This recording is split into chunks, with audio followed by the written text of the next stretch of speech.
Swimmers, take your mark.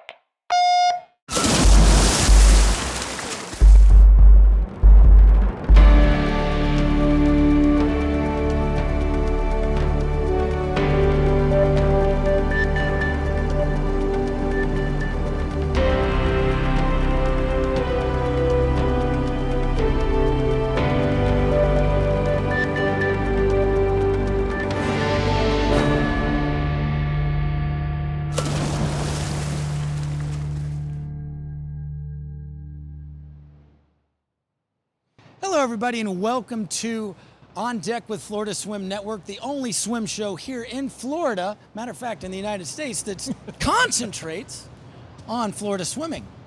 With us are David Van Buskirk and Coach Sid Cassidy. And we not only focus on swimming, we're talking about open water, we're talking about diving, all things going on. In fact, speaking of swimming, we're the eve of nationals. We're ready to finally end up all this craziness of championship swimming. Well, it is the last couple days in San Antonio, and I'll tell you, it's really exciting looking forward because from this push, it's all about the Olympic trials nationally, but locally and regionally, we are going into the high school season. And high school season is a big, big deal here in Florida, and I'm glad it is, and it's an honor as always to be here with you gentlemen. And I know that as we move forward, there's different coaches that are going to help us with some different information about the high school season. Well, I will tell you, we have not talked about this facility at all. Oh. And this, the iDrive YMCA has turned a corner, and it's beautiful. They let us have a show here, for goodness sake, and it's beautiful. Mike Brady and Rowdy Gaines have done an awesome job getting this place ready. And they even stopped swim practice so we can do this. Can you believe that? Well, it is great to be here. A lot of history here, world records, right through some great high school meets. Yeah, And, I mean, non-stop high school meets right here, year after year. Yep. Now, a lot of parents have been writing in with some questions. They write us online, and pretty soon you'll see us at swim meets under a tent asking you questions. But here's one of our questions from Nora G.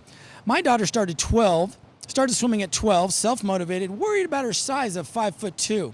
Would like to get a scholarship. Is it realistic after such a late start? All right, Coach. Well, I will tell you this. Number one, don't ever swim for a scholarship. If one happens, wonderful. But it's no reason as a 12-year-old or 14-year-old to pick up the sport.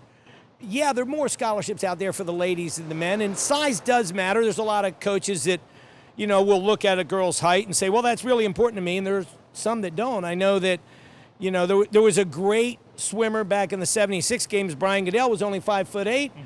A couple of world records while he was in high school. Great. I got to swim with Brian. I said, do you use any self-motivation? He had these unbelievable turns. He said, when I was 12 years old, I figured I could turn quicker than the long, gangly 12-year-old boys. Makes sense. So I always picked up my speed going in and out of the walls. And there's swimmers here in our state. You remember the Linehan sisters? Absolutely, Kim and Kristen. Yep. And from Sarasota, appropriately so, we'd be discussing them because I know later That's today, right. Coach Brent Arkey's coming in and he'll tell us, I'm sure, what he thinks about the size of swimmers. But I know for a fact that both Kim and Kristen were not tall girls, and they did an incredible job. And I think if anybody puts their mind to something, they can do it. So my advice is believe in yourself, communicate with your coaches, and never say never, because anything's possible. Absolutely. And so we've already kind of tipped you off of who's going to be here today. It's going to be Coach Brent Arkey from Riverview. In fact, his girls last year finished third, boys first in the state. Wow, and tough tradition there. I mean, just Unbelievable so many tradition. wins. Decades so and decades. And guess what? They're locked and loaded for this year. That's not fair when you're locked and loaded. Well, I know we went to their invitational last year along with Coach Charlie Rose, and actually Haggerty was there. We had a bunch of blue. We kind of got rained down on a Friday night, but we got to see what they do. He was training them in the morning. He's a serious coach, and he's got a great group. I can't wait to ask him some questions. Well, that's great. When we come back, we're going to go with Florida Gator swimmer Caitlin Freeling. She's going to talk about high school and college recruiting. Backstroke is a swimming stroke performed on the swimmer's back, especially when the swimmer is using alternating overarm strokes and a flutter kick. We are energized and we'll be right back with On Deck. Woo!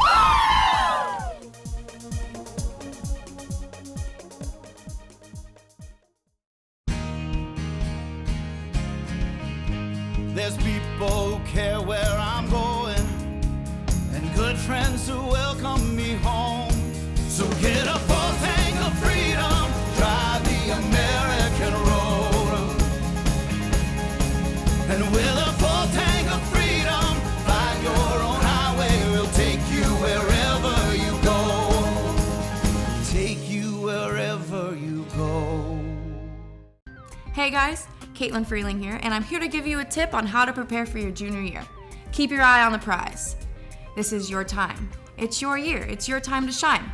You want to go into practice every day and focus on the little things that are going to make you better. Whether it's working on your streamline, your kick, your pullout, anything like that.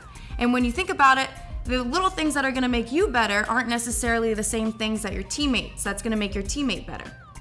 For example, they might be a distance swimmer or some breaststroke and you swim butterfly and you're a sprinter, etc. I know for me, the little things that I worked on in practice were my streamline and lengthening my butterfly stroke so it didn't get choppy at the end of my race. Because my goals were to win the 50 free and the 100 fly at states, which I ended up succeeding in because I went into practice every day and focused on those little things to make myself better.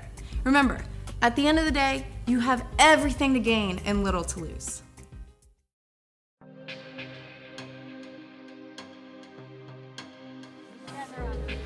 Florida Swim Network here with Carley Price. We're here at the 4A State Championships. Second time in a row, 10th grader. How's it feel? There's absolutely no words to describe how I'm feeling. I'm just so blessed to have my teammates behind my back, my coaches. I guess everything just fell right into place. I'm just so blessed about everything. My parents, just no words. So I asked your teammate Logan if this year was tougher than last year. How was it for you? Last year, a lot of competition. I went against my teammate, incredible. This year, just as much competition. I'm just so grateful. I am to compete with the amazing competitors. So what does your coach tell you when you're going into competition with these guys? I mean, is there a little pep talk for diving? We know how there is for swimming, but what do they do for diving? My coach is always like, how you practice, how you train is how you're going to compete, and the rest is in God's hands. And it's so true. That is true. Well, that's great. Yeah, who's your coach? Paul Breitfeller and Jennifer Floyd. So wow, you have a double winner today from the same coach. That's great stuff. Yeah, he's incredible. That's great. Anyway, anything you want to say to the folks back home? Oh, thank you so much for everything. All my friends, family. Just thank you so much. Thanks a lot. Congratulations. Thank you. Welcome back to On Deck. We have Coach Brent Arkey from Riverview High School and Sarasota YMCA. Matter of fact, we're in a YMCA. So, welcome, Brent. Thanks for having me. I appreciate it. So, Coach, I'm dying to ask. Last year, your women finished third. Your men finished first in Class 4A. Unbelievable season. But I know this year you lost a couple coming into this season. So, tell us a little bit about your last year review there. Well, we've got a great tradition at Riverview High School. As I always tell everybody, it's we're supposed to be relevant. We're supposed to be in the hunt every year, just depending on what you've got at the time. Our boys last year were fantastic. They won their first high school state championship since 1980. So really great accomplishment on that end.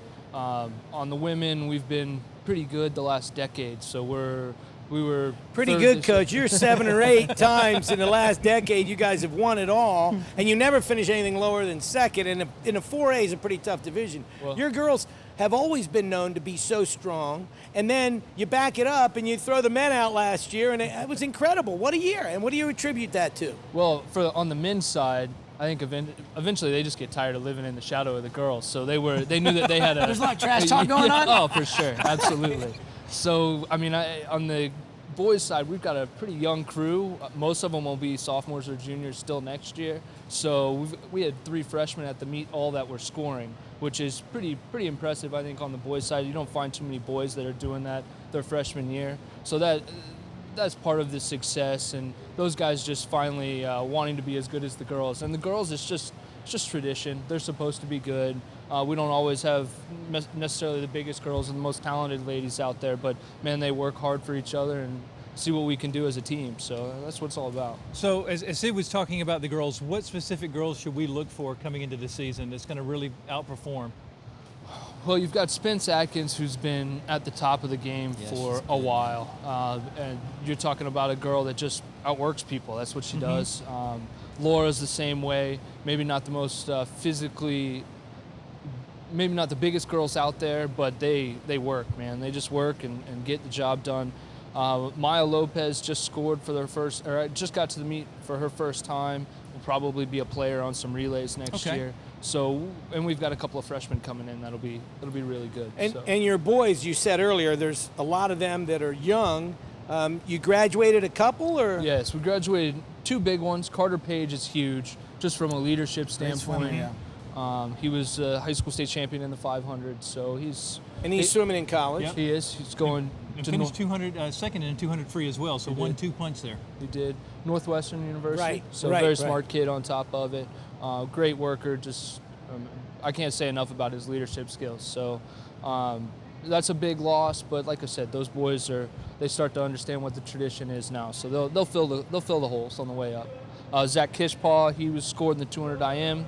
Also made the meet in the 100 fly. He is going to University of Wisconsin in Milwaukee. So. Well, you know, Brent, we're coming out of such a crazy summer, all these different meets. I know you had swimmers at both San Antonio juniors and seniors and another group at Y Nationals, and we're already catapulted into this high school season where you have this great Riverview tradition. But it's an Olympic trials year. It's an Olympic year. How do you use the high school season to actually get your swimmers prepared for what lies beyond? Well, I think there's probably some layers to that. You know, you've got different kids at different points. If you've got guys that you really think have a legitimate shot at getting second swims at Olympic trials, you're probably talking to them a little bit differently. But then you've got a lot of kids that it's just a springboard. If you have some success at the state level, it's just one of those where you start having some confidence going, hey, let's start talking about getting to the meet. Let's start making some cuts here in March, or maybe you go to a meet in November, just trying to make those cuts and using it as a springboard. So you've got some guys that, in our case, might have a few trial cuts already, so you're kind of making that roadmap for them, but then you're also trying to springboard the other guys. You know, and I was watching one of your practices a while back, and you guys all suited up in the old suits. Well, all your old suits or something? Some of them were. You know, the full body suits. Oh, yeah. That gets the kids fired up, right? Sure. Yeah, that was right before. You do that all the time, or? We did that right before YMCA Nationals, and just felt like the crew that we had done some really good training, and it had been a while since we had been in a swim meet, so I felt like if they could throw up some really good times. Broken 500s, right. I mean, broken awesome fives, stuff. broken twos, and all of a sudden they start realizing, hey, we're ready to go. So I think sometimes it's just a mental game, trying to get them ready to go and believe that they're ready to go. So. Well, I know that there's such a great tradition at Sarasota, and certainly you coming in the last couple of years now as the head coach, and a lot of what I hear about what Brent brings is a lot of creativity and a lot of thought, things like that. And when you look at what you're all about as a coach now and where you are with that great program at Riverview and Sarasota Y, how much do you reach back into some of your mentors, and who's really affected you the most? I've been very lucky. People that I've swam for along the way, Mitch Ivey, Clay Parnell, Arthur Albiero, then the guys that I have the opportunity to coach with, the whole Florida staff, Chris and Nancy, Hennessy and Oliver. I've had great mentors. Then I got to Sarasota and Sherwood Watts and Steve Brown. So I've had a real great opportunity as I've been coming up the ranks. So obviously all that has a big influence on what I do. And then I try to stay current on what we're doing. I had an awesome meeting the other day with Vern Gambetta, Sean Hutchinson, and Martin Wilby, and we're just throwing around ideas in an office. That's probably good. It's a nice crew. Yeah, that's a really nice cool. crew. So always trying to change and being innovative, that's how you get better. So. Well, thanks a lot, Brent. If you guys ever know how to perform at your best, we are going to our next segment with Dr. Brad Burkhart for our Healthy Minute. Let's take a look. Hey everybody, Dr. Brad Burkhart here again. I'm from Orlando Orthopedics, and I'm here to talk to you today about elbows. For all you swimmers out there, you're doing a lot of swimming, you're doing a lot of strokes, you're moving those elbows a lot, you're pulling on that water, and when you do that, your fingers in your hand have tendons that go to muscles, and that attaches to your elbow. And when you're pulling on that water, that's a lot of stress. And sometimes you can get inflammation in the elbow. You can get what's called tennis elbow. I know you're swimmers, but you can get a disease called tennis elbow, which is inflammation on the outside of the elbow. You can also get what's called golfer's elbow, which is pain on the inside of the elbow. And these things can occur whether you play tennis or golf or swim or lift weights or you're doing push-ups. Any of those things can cause these types of problems. Again, the treatment for these is usually not surgical. We usually can treat it with anti-inflammatory medications, and we rest and we ice, and maybe we switch up your stroke. Maybe you work just on kicking for a couple of weeks, or you work on diving, those types of things. So activity modification can sometimes be what you need. If it keeps bugging you, come on in. We'll take care of you. We'll put you on an anti-inflammatory medication. We almost always can get you feeling better. This episode of On Deck with Florida Swim Network is brought to you by The Aquatic Shop. We'll be right back with On Deck.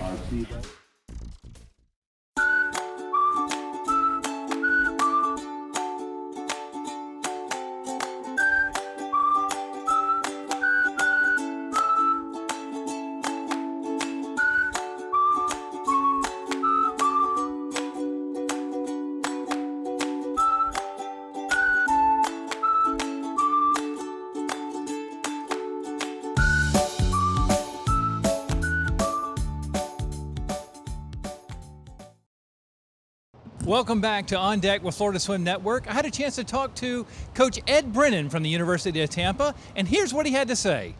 So Ed, how did you get into college coaching?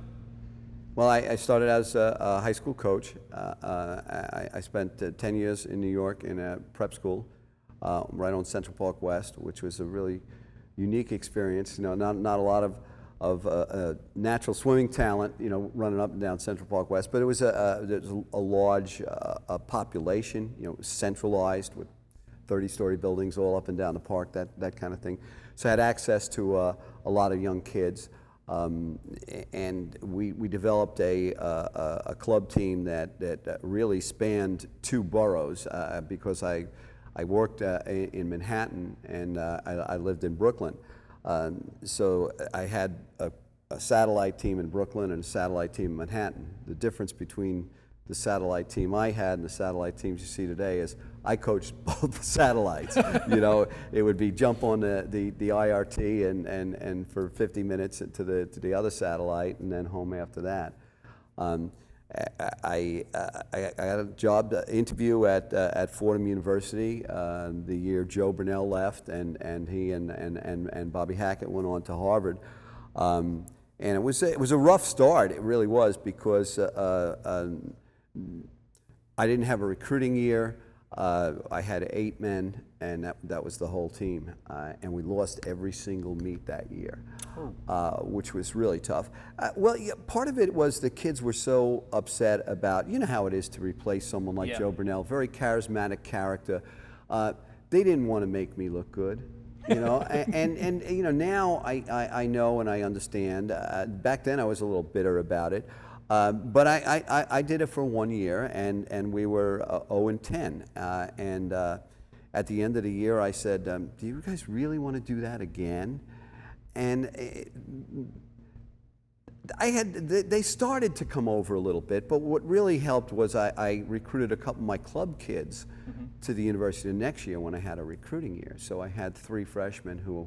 Kids I knew and kids I knew were on my side and believed in the way I did things, and we were 10-0, and that was my ticket out. You know, okay.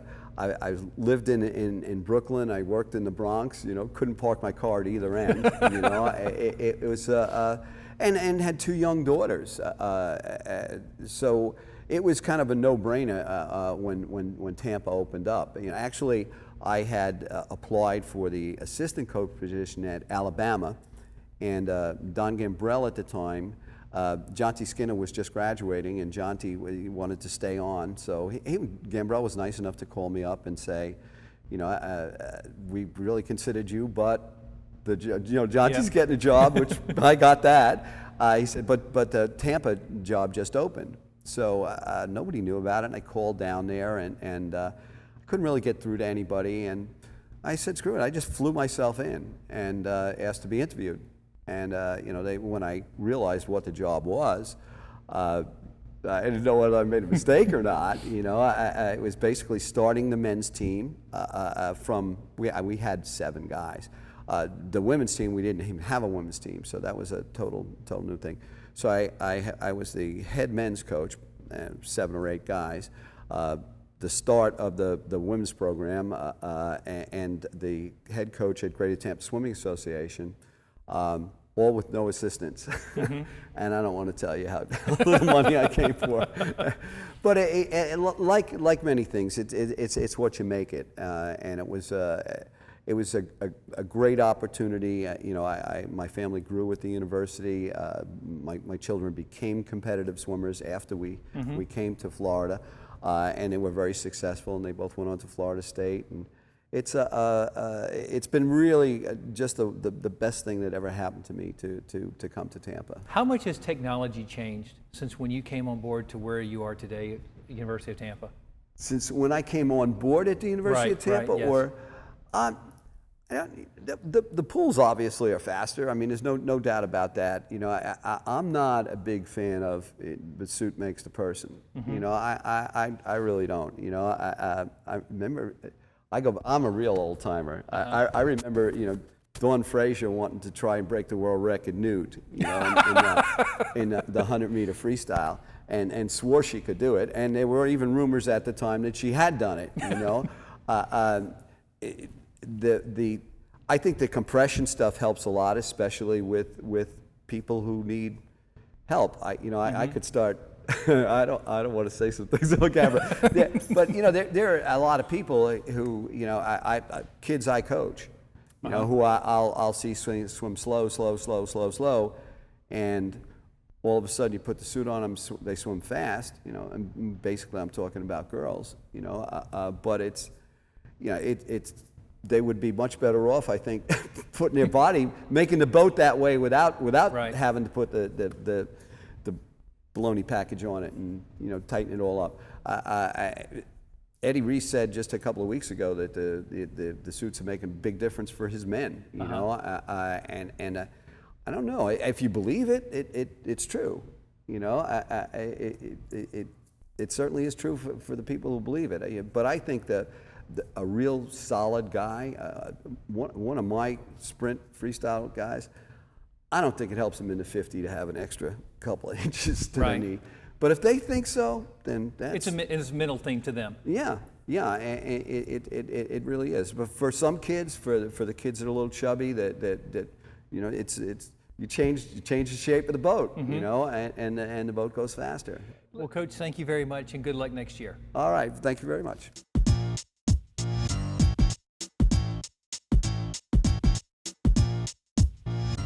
This week's swimmer highlight is Carley Lowe from Lake Highland Prep and Highlander Aquatics.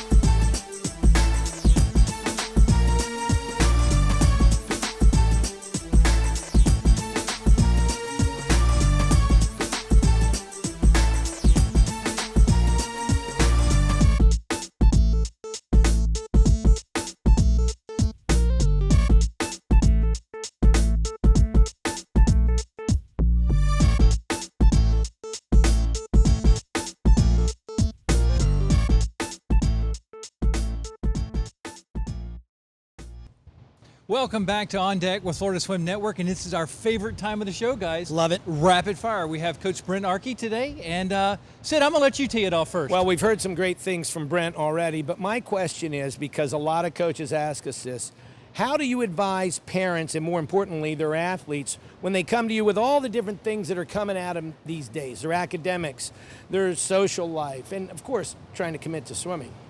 I think you got to worry about what you can control first and foremost is what I would tell them, and then on top of it, hey, look, we're all going to go pro in something other than swimming at some point. So school's very important. Now, it's still our job as coaches to teach people to manage time. It's one of the greatest things about swimming is teaching time management. But I also think you've got to be flexible as a coach, and if that means you've got other groups in the water and And they come to you with a plan, and as long as they're getting their training in, I think you just have to be flexible as a coach and make sure they are taking ownership of their swimming. I think that's the big thing for me. It certainly sounds like communication is Sure. a big deal and a big part of that. And So, just spinning off of that, how do you keep these high schoolers focused on the high school season?